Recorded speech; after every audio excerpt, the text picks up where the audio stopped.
João 15, 16. João 15, versículo 16, dando sequência às exposições sobre o Evangelho de João.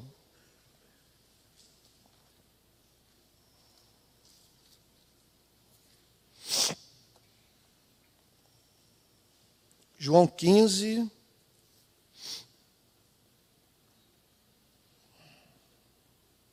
versículo 16. Todo mundo encontrou? Vou pedir que ainda de pé, a gente leia o verso, que diz assim: não foram vocês que me escolheram.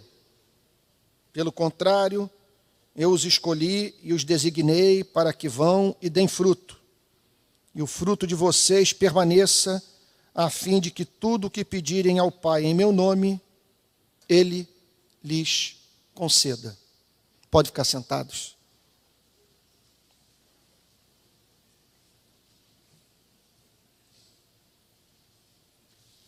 Há um fato do mundo espiritual profundamente intrigante.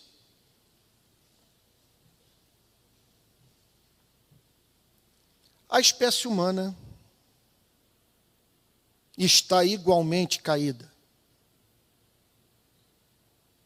Nós podemos dizer que todos pecaram e destituídos estão da glória de Deus. Em toda cultura há luz e sombras. Mas sombras, escuridão, trevas, suficientemente fortes para que os homens não consigam, por si mesmos, buscar a face de Deus. E o que intriga é que nesse mundo profundamente injusto, maligno, caracterizado pelo desamor, nós encontramos pessoas em relação íntima com Jesus Cristo. Pessoas que amam Jesus Cristo. Eu fui num povoado do interior da Paraíba, encontrei 6 missionários, mas vivendo uma vida muito simples. Após terem tomado a decisão de consagrarem 1 ano e meio ou 2 das suas vidas à pregação no agreste da Paraíba.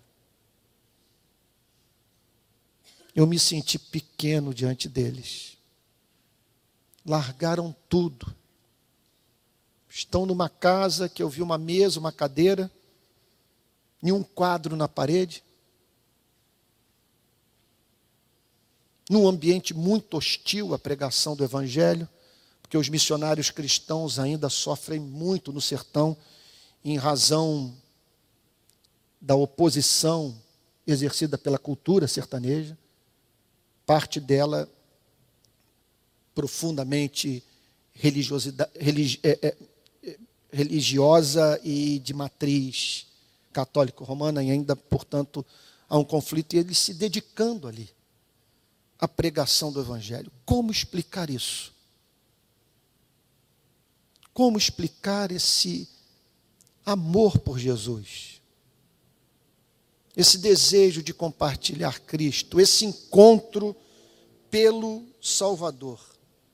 Por que alguns da espécie humana se encontram em relação viva com Cristo? O Senhor Jesus dá uma resposta surpreendente nessa passagem.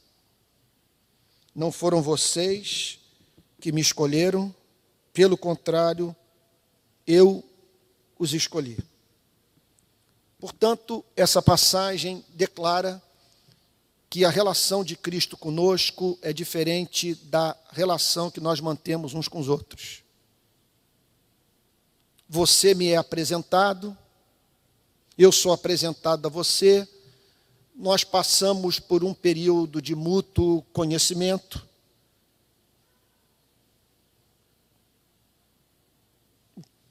que pode redundar na percepção de que nós temos muita afinidade nós somos muito parecidos, temos interesses em comum e nos tornamos grandes amigos.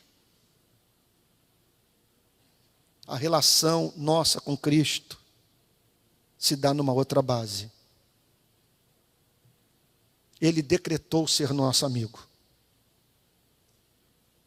Nós só o escolhemos porque Ele nos escolheu primeiro.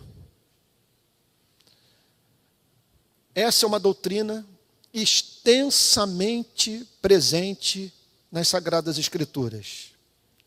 Sobre ela, nós vamos nos debruçar quando chegarmos, por exemplo, no capítulo 17 do Evangelho de João, período da vida da nossa igreja que eu anseio por chegar, porque estou na expectativa de que quando chegarmos a João 17, nós vamos experimentar aqui a glória de Deus. E nessa passagem, o texto diz, por exemplo, no verso 4, eu te glorifiquei na terra, realizando a obra que me destes para fazer. E agora, ó Pai, glorifica-me contigo mesmo com a glória que eu tive junto de ti, antes que houvesse mundo. Manifestei o teu nome àqueles que me deste deste mundo. Eram teus, tu os deste a mim, e eles têm guardado a tua palavra. Portanto, essa é uma doutrina misteriosa, incompreensível, perturbadora, porém, doce, santa, bendita, consoladora, porque o que ela tem a nos dizer, que o fato de nós estarmos aqui nessa manhã, buscando a presença de Cristo, não resulta de um golpe da sorte. Nós não somos sortudos. Nós somos amados. Estamos aqui porque antes da fundação desse planeta, Ele criou a você e a mim, no seu coração. Na sua presciência,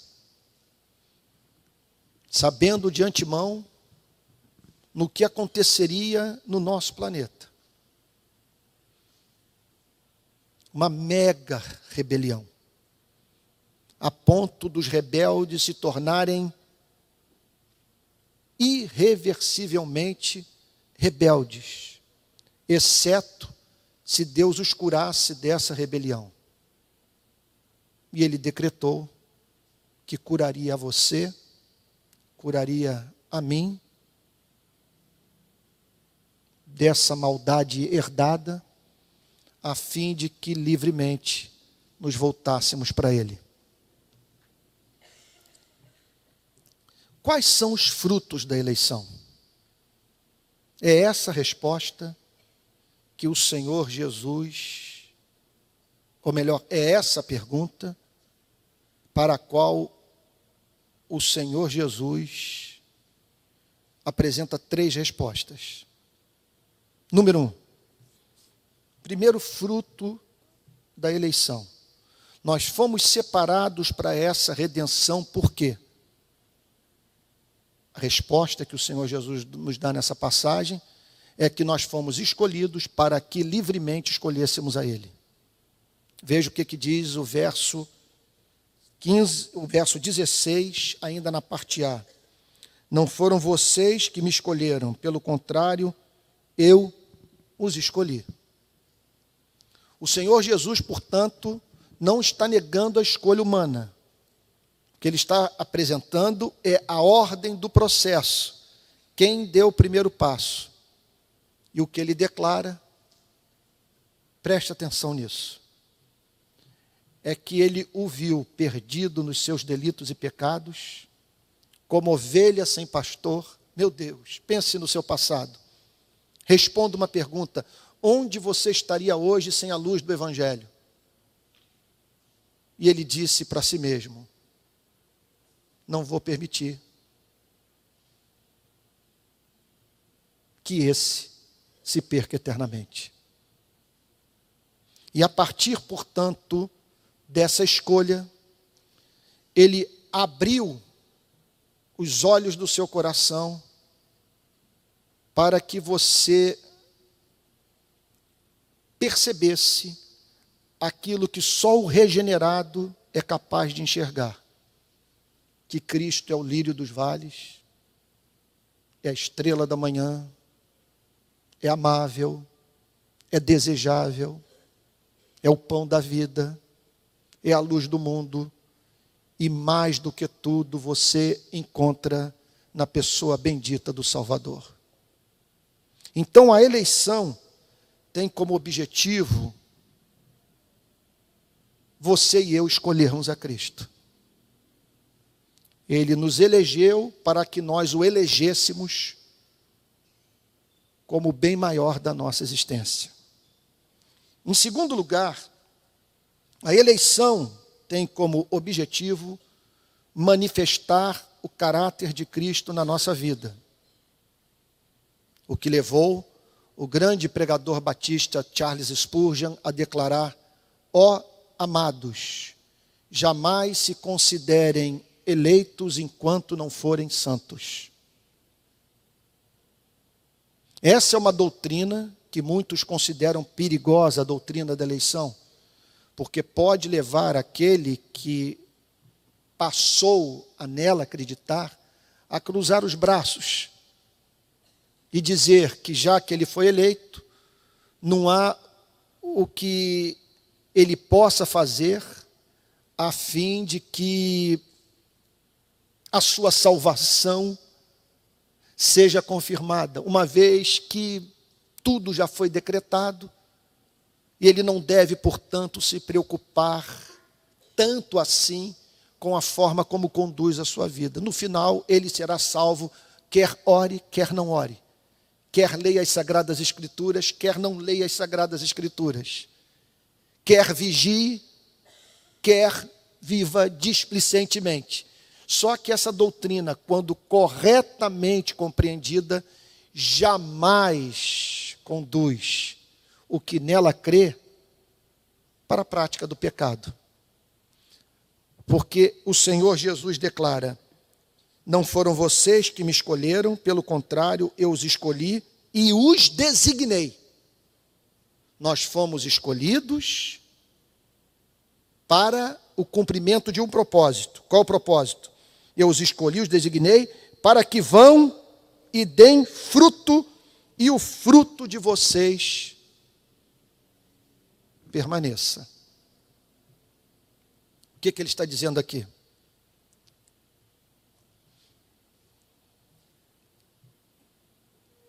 É uma frase que não é minha, e eu repeti recentemente aqui numa das minhas pregações. Essa frase é de C.S. Lewis. Deus nos ama não porque nós sejamos belos. Pelo contrário. Por nos amar, Ele nos torna belos. Portanto, o que essa passagem está dizendo, e permitam-me aqui mudar de metáfora, porque aqui está falando sobre fruto, mas que remete a mente para aquela imagem do oleiro com a massa disforme na mão, formando o vaso. Porque quando ele declara: eu os escolhi, ele está dizendo que ele decretou investir seu tempo, seu amor, sua vida em homens e mulheres disformes, a fim de que esses, pela graça, ação do Espírito e o concurso da palavra de Deus, sejam gradativamente tornados parecidos com Cristo. Ou voltando para essa parábola tirada aqui do mundo da agricultura. Nossa vida era como do agreste do sertão. Cai a chuva e em 2 dias o sertão é tomado por um verde exuberante. E aí você entra naquela floresta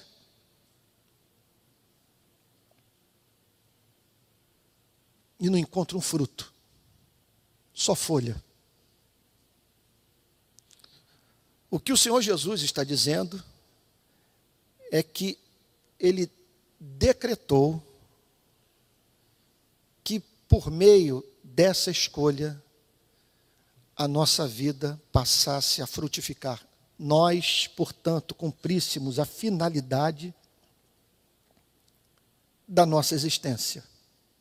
Porque nós fomos criados para expressar o caráter de Deus. Talvez um dos hinos evangélicos que mais eu tenha cantado na minha vida, provavelmente abaixo do Eu quero ser, Senhor amado, como vaso nas mãos do oleiro, ou então aquele hino do Josué Rodrigues, Amo-te, Senhor.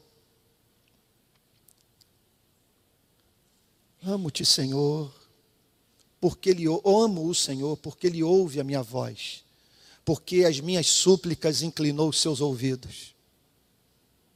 Amo-te, Senhor, pois livraste da morte a minha alma, da lágrimas os meus olhos e da queda dos meus pés. Quase que diariamente eu canto esse hino nas minhas devocionais, juntamente com Eu quero ser, Senhor amado, como vaso nas mãos do oleiro, mas também um outro hino, antigo, que nós cantávamos quase que todo domingo nos cultos da Igreja Betânia da década de 80, que diz assim: eu nasci para ser uma morada para Deus, um lugar para a presença do Senhor. Deixo agora a minha vida ser separada para Ti, para cumprir o plano que tens para mim. O supremo propósito dessa eleição é nos tornar belos, partícipes da beleza de Cristo. Agora, como nós não podemos, num momento como esse da nossa história, vivendo num país tão injusto como o Brasil, deixar de ser específicos e dizer o que significa dar fruto. E vocês me permitam fazer uma aplicação. E se vocês julgam que eu tenho o Espírito Santo, que eu sou um bom intérprete da Bíblia, ou que eu entendo alguma coisa da Bíblia, considerem o que eu vou lhes dizer. O que significa dar fruto num país de 500 anos de injustiça? O que significa dar fruto num país que foi responsável por 40% do tráfico de escravos do mundo? O que significa dar fruto num país que foi o último a abolir o regime da escravidão? O que significa dar fruto no país que dizimou milhões de índios? No país das favelas, do sertão, dos ribeirinhos, dos 800 mil detentos vivendo em regime de campo de concentração. Dar fruto no Brasil significa ser salvo de uma cultura de indiferença. Eu pergunto a vocês, eu leio jornal desde os anos 70. Eu fui criado no ambiente do jornalismo em razão da influência do irmão da minha mãe, meu tio João, que era jornalista do Jornal do Brasil. Frequentava a redação do Jornal do Brasil. Eu sou assinante de jornal dezenas, 30, 40 anos. Talvez 35 anos eu assino jornal, assino revista. Aí chego no Nordeste, me deparo com uma senhora de 80 anos e pergunto para ela, como foi sua vida no passado? E ela descreve a fome. Teve uma piauiense que me falou, uma moça de deve estar na casa dos seus 30 anos. Ela disse, eu me lembro, na estrada para Caruaru, vi aquele mar de sertanejo pedindo comida na estrada. Durante a viagem inteira eu perguntei, por que eu nunca fiz nada? É o meu país, a minha pátria, eles falam a minha língua. A coisa foi documentada. Por que eu não fiz nada? E eu tenho uma explicação, que não me isenta de culpa. Se nós queremos dar fruto, nós precisamos entender que precisamos ser salvos do Brasil. E que é uma ilusão nós julgarmos que nós somos um povo dócil. Nós somos uma nação historicamente violenta, indiferente à dor do necessitado. Portanto, entenda uma coisa, dar fruto no Brasil significa ser misericordioso. Significa entender a parábola do bom samaritano. O que nós temos na parábola do bom samaritano, que não há mínima dúvida que dar fruto é você reproduzir a vida do samaritano. Porque o que nós encontramos nela, passa o sacerdote vindo de Jerusalém para Jericó. Em seguida passa o levita. Lá estava Jesus, diz, ambos veem o rapaz à beira da estrada, espancado. Notem, não havia como aquele rapaz por si mesmo se levantar e retornar para a estrada. Ele havia sido espancado, encontrava-se semi-morto. E Jesus diz, e passou o membro da igreja presbiteriana da Barra. Em seguida passou o pastor Antônio Carlos, seguido pelo conselho da igreja. Eles haviam saído do culto de domingo. Eles viram a cena e ignoraram. E aí, de repente, surge alguém de um grupo que a igreja presbiteriana da Barra odiava. Alguém que a igreja considerava impuro. Alguém que a igreja tinha como não regenerado. E esse alguém olha para a dor do que está em agonia, cuida das suas feridas, o põe no seu animal de carga, o leva a uma hospedaria, paga pela hospedagem e pede ao dono que cuidasse da vítima enquanto ela não estivesse em condição de, por si mesma, voltar à estrada. O que o Senhor Jesus está dizendo ali? Não há salvação sem misericórdia. Eu estou há 13 anos, pelo menos, ensinando essa verdade para a nossa igreja. Cristianismo sem compaixão é a religião dos demônios. E esse amor compassivo, ele é simétrico. Eu peguei vários missionários lá e disse para eles o seguinte: tomem cuidado com dar cesta básica no sertão e para os ribeirinhos. Isso pode servir mais à igreja do que ao pobre. E aí todos parados me ouvindo. O que o pastor está querendo dizer? Tomem cuidado com essas cestas básicas. Com esse negócio de vocês virem para cá no Natal e distribuírem presentes. Isso pode ser mais interessante para vocês do que para eles. Porque é um calmante que exime a igreja da responsabilidade maior. Qual é a responsabilidade maior? Amigos, olhem para isso aqui. Essa libertação é política. Eles precisam de políticas públicas. Os problemas problemas são estruturais. Por que não tem empresa no Agreste? Por que não tem comércio? Por que não tem indústria? Porque essa gente é focada em lucro e não virá para cá para fazer misericórdia. É responsabilidade nossa lutar por estradas. É responsabilidade nossa lutar por escolas. É responsabilidade nossa emancipar essas pessoas do estado de petição, de miséria que se encontram. É responsabilidade nossa ser profeta. Nós temos que escolher entre ser bons escravocratas e lutar pela libertação dos escravos. É o que a parábola do samaritano ensina. O amor é completo.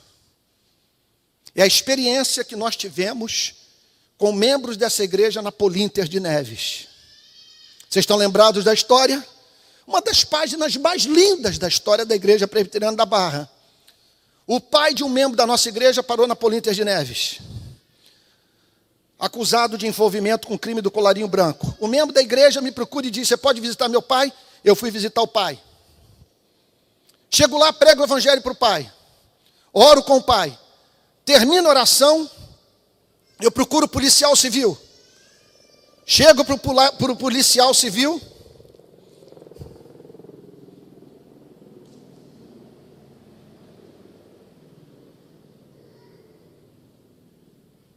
Chego para o policial civil e digo: o senhor pode me permitir que eu conheça as carceragens por um milagre da vida? Ele diz: pode vir comigo. Abre a primeira porta de ferro, abre a segunda porta de ferro. Quando ele abre a terceira, eu estou agarrado às grades e dizendo: eu vou lutar para acabar com isso. Eu tive um surto. Cheguei no domingo seguinte aqui na igreja e disse: olha, acabei de visitar uma prisão. É inaceitável o que eu vi. Agora eu entendo por que os soldados americanos foram na casa dos alemães. Em Dachau, por exemplo, aconteceu isso. Eles pegaram os alemães dentro de casa e falavam: agora vem ver o que vocês permitiram que acontecesse no seu país. Vocês vão enterrar os judeus. Vocês vão limpar esse campo de concentração. Porque vocês foram coniventes. Tem cenas disso. Aí vocês podem ver nas redes sociais. Então, cheguei, compartilhei com a igreja. Rapidamente montamos um mutirão com advogados da igreja, médicos, dentistas, assistentes sociais e fomos para lá. Começamos a cuidar dos dentes dos presos. Erradicamos a sarna. Estou vendo o Tico balançar a cabeça, porque ele foi protagonista dessa história, junto com outros membros da igreja que foram lá para dentro, atrás das grades. Fizemos a higienização de todas as celas de Neves. Lutamos para que eles tivessem acesso a banho de sol, para que não ficassem apenas atrás das grades, mas que tivessem espaço para viver. Procuramos saber dos seus problemas jurídicos. Descobrimos que cerca de 40% deles não tinham sido julgados ainda pela justiça, presos provisórios, sem advogado, sem defensor público, lançados naquelas masmorras medievais. E o que aconteceu? Procurei a chefe da Polícia Civil, doutora Marta Rocha. Cheguei para a doutora Marta Rocha e disse para ela: se a Polícia Civil do Rio de Janeiro não fechar as 14 carceragens, nós vamos montar uma réplica da Polinter de Neves em Copacabana e vamos chamar a imprensa do Brasil e do mundo. Ela virou-se para mim e disse: daqui a um ano, eu te peço, 1 ano e 4 meses, eu vou fechar as 14 carceragens. Porque naquela altura já havia uma pressão da Comissão Interamericana de Direitos Humanos. Fechamos as 14 carceragens. Mas chegou um dia que, depois de ter feito tudo isso, eu me virei para os presos e disse: contudo, eu não posso ir embora daqui sem lhes apresentar o meu tesouro maior. E o que nos move a todos esses voluntários e membros dessa igreja, da Igreja Presbiteriana da Barra, é estar aqui. Nós estamos aqui porque somos cristãos, amamos Jesus Cristo e permitam-me agora lhes anunciar a redenção no nome de Jesus Cristo. o poder do Espírito veio de tal maneira sobre os detentos, que eu batizei 50 detentos do Comando Vermelho, da facção chamada Amigos dos Amigos, do 3º Comando Miliciano. Todos discipulados pelo pastor André, de uma igreja lá do Barreto, do lado de Niterói. O amor tem que ser simétrico, tem que ser holístico, tem que abranger todas as necessidades humanas, se é que nós queremos levar a cabo a missão que o nosso Senhor e Salvador Jesus Cristo nos deu. E por fim, resultado final da eleição. Por que nós fomos eleitos? Eu já lhes falei que nós fomos eleitos para eleger a Cristo. Nós fomos eleitos para dar fruto, para reproduzir o caráter de Deus nas nossas vidas. E por fim, nós fomos eleitos para ter comunhão com o Pai através do Filho. Para ter intimidade com Deus por meio da obra sacrificial de Jesus. Olha como o versículo termina e aqui eu concluo. Não foram vocês que me escolheram. Pelo contrário, eu os escolhi e os designei para que vão e deem fruto. E o fruto de vocês permaneça, a fim de que tudo o que pedirem ao Pai em meu nome, Ele lhes conceda. A eleição tem como objetivo nos remeter para a presença do Pai. De modo que façamos orações fervorosas, estribadas, no nome de Jesus Cristo. O que significa? Olha só, gente, a promessa é de tirar o fôlego, a fim de que tudo o que pedirem ao Pai em meu nome, Ele lhes conceda. A fim, portanto, de que nos dirijamos ao Pai, com a certeza que a nossa oração é ouvida pelo Pai, tal como o Pai ouve Jesus Cristo. É uma oração absolutamente certa, da atenção divina, do cuidado divino, do zelo divino, a fim de que aquilo que vocês pedirem a esse ser doce, amoroso, generoso, bendito, em nome do seu Filho, lhes seja concedido. Agora, vamos tentar entender o ponto. Quem é que está orando? Porque você deve estar pensando o seguinte, calma aí, eu tenho um histórico de oração que não foi ouvida. Veja, olha o contexto, para nós entendermos aquilo que podemos chamar de teologia da oração. Essa oração é feita por quem tem encanto por Cristo, e em cuja vida o fruto do Espírito está se manifestando. É a oração do misericordioso, é a oração do justo, é a oração do compassivo. Vocês estão entendendo o ponto? Ou seja, essas pessoas serão encontradas orando justamente por aquilo que Cristo quer operar na história. A oração será um monólogo, Deus conversando consigo mesmo. São pessoas que estão frutificando os frutos da justiça, da compaixão, da misericórdia, a fome e sede de levar pessoas aos pés de Jesus mediante a evangelização e fazer com que os salvos vivam com dignidade e os sinais do reino de Deus se manifestem na vida desse planeta. Veja só, esses anelos que são próprios de quem está frutificando serão verbalizados ao Pai em nome de Jesus Cristo. O que ele está querendo dizer? Que a igreja pode contar com socorro divino na condução da obra missionária,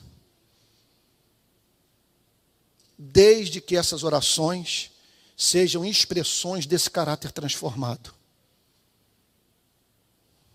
Vocês parem para pensar no que o Espírito Santo está nessa manhã apresentando à nossa igreja. Ele está dizendo a seguinte coisa: Deus quer ser o avalista dos nossos sonhos de libertação. Se esse caráter transformado exercer influência sobre o conteúdo da nossa oração, nós vamos pedir aquilo que de antemão Deus quer nos dar. De modo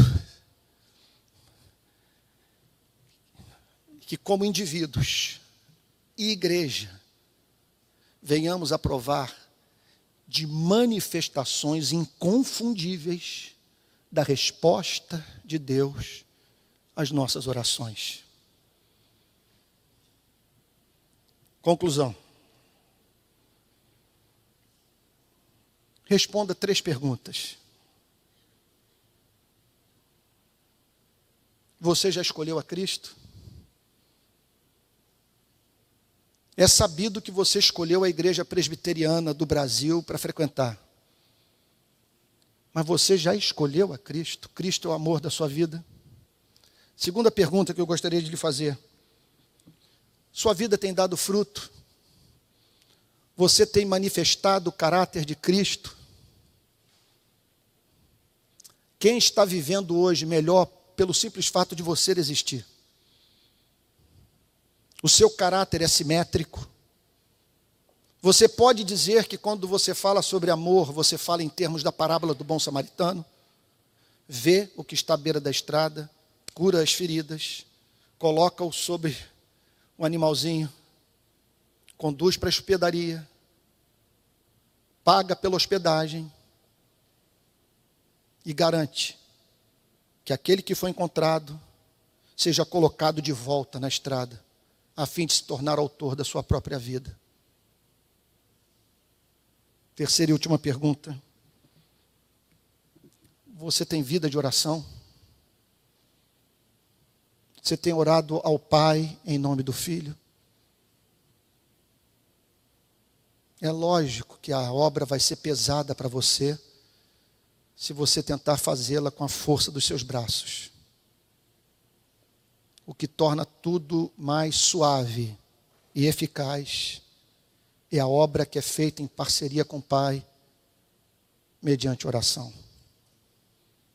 Que o espírito de oração venha sobre a nossa igreja, e que a nossa igreja seja encontrada sonhando em levar o Evangelho para as favelas, para o sertão, para os ribeirinhos, quem sabe até mesmo para a África, cuidando desses miseráveis, a fim de que eles conheçam a plenitude da vida. Portanto, o que aprendemos dessa passagem? Que nós só o escolhemos porque Ele escolheu a nós. E Ele nos escolheu para que nós escolhêssemos a Ele. Ele nos escolheu para que dessemos fruto. E Ele nos escolheu para que vivêssemos uma vida de intimidade por meio da oração. E orações respondidas por serem expressão não do egoísmo que frutifica. Vamos ficar de pé e orar?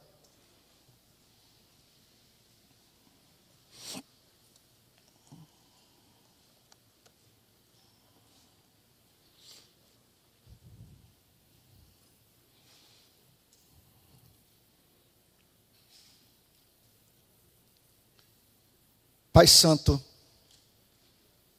Tu tens dado muita luz à nossa igreja.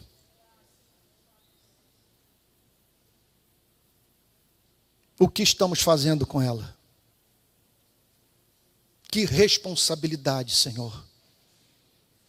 Estamos sendo instruídos com muita clareza pela Tua palavra. Rogamos a Ti que as marcas da eleição se manifestem na nossa querida IP Barra. Que Jesus Cristo seja o centro da nossa vida espiritual, para onde convergem todos os nossos amores, todas as nossas paixões, todos os nossos desejos. Senhor amado, que essa igreja não seja como Cariri, como a agreste, como a caatinga. Só folha, Senhor. Nenhum fruto. Cuida desse jardim, Senhor. Por misericórdia, espanta o que devora os nossos frutos. Dá chance para a nossa igreja. Cava ao redor, Senhor, dessa árvore. Faze-a frutificar. E que essa igreja seja a igreja conforme costumamos dizer, especialmente os queridos irmãos pentecostais, uma igreja que caminha de joelhos. Que seja uma igreja de oração, mas aquela oração que é fruto do fruto. Oração que resulta do amor, da misericórdia, da compaixão. Naquela certeza que se nos preocuparmos com o que preocupa a Ti e preocupa o próximo, o Senhor se preocupará com o que preocupa a nós. Que a graça do Senhor Jesus Cristo, o amor de Deus eterno Pai e a comunhão do Espírito Santo sejam com cada um de vós, desde agora e para todo sempre. Amém. Amém.